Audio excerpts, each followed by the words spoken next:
We start the day's other headlines outside Chicago. The Department of Homeland Security says an ICE officer shot and killed a suspect who had tried to avoid arrest by driving his car into officers. Authorities say the incident took place in the Franklin Park suburb about 18 miles west of Chicago. One officer was hit by the vehicle, was taken to a hospital, and is now in stable condition. DHS says the suspect was in the country illegally and had a history of reckless driving. The shooting comes amid a broader federal immigration crackdown in the Chicago area. Meantime, President Trump says he's sending National Guard troops to Memphis to address crime there. On Fox News this morning, the president said the state's Republican governor and the city's Democratic mayor are, in his words, happy about the plan. Later at a news conference, Mayor Paul Young confirmed his commitment but made clear he doesn't necessarily agree with the approach. I did not ask for the National Guard, and I don't think it's the way to drive down crime. However, that decision has been made. My commitment is to make sure that we work strategically to ensure that this happens in a way that truly benefits and strengthens our community. Other Tennessee officials are more critical. The mayor of Shelby County, which includes Memphis, criticized the move in a social media post, saying, "No one here is happy, not happy at all with the occupation, armored vehicles, semi-automatic weapons, and military personnel in fatigues." This week, Memphis police reported a decrease across all major crime categories in the first 8 months of 2025 compared to previous years. Missouri's Senate passed a redistricting plan today that could help Republicans pick up an additional seat in Congress. Once signed by the governor, it would make Missouri the third state to change its maps ahead of next year's midterm elections.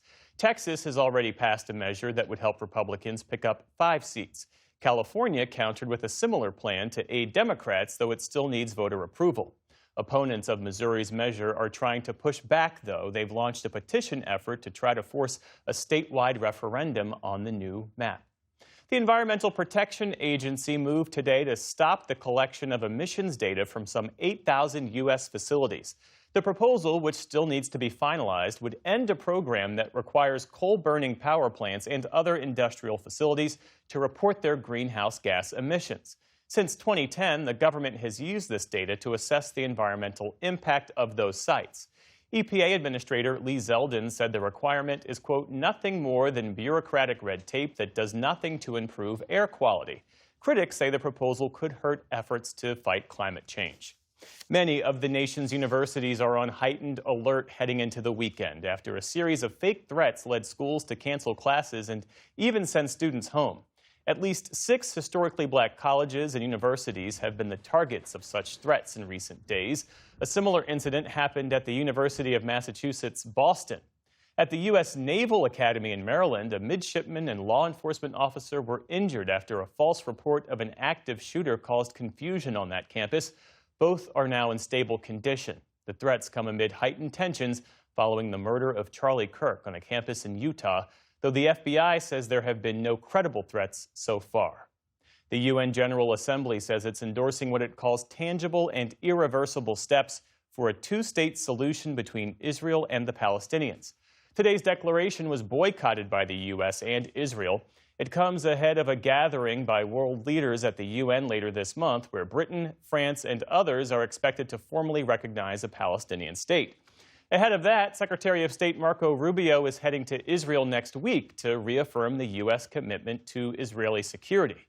Meantime, in Gaza today, health officials say Israeli strikes killed at least 40 people, most of them in Gaza City. Residents say they are caught in the crossfire. People are in the streets. Where are they supposed to go? Please look, where are the people going? We are exhausted. We are unarmed. We belong to no one.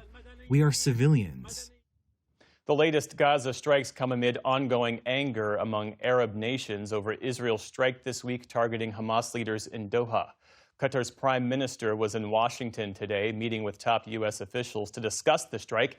He's also set to meet with President Trump in New York. Qatar will host an emergency summit of Arab leaders on Sunday. Nepal has a new interim prime minister following that country's worst upheaval in years.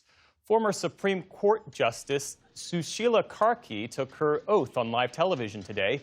She's the first woman ever to head that nation's government. Karki takes the helm after violent protests over a short-lived social media ban forced her predecessor to resign.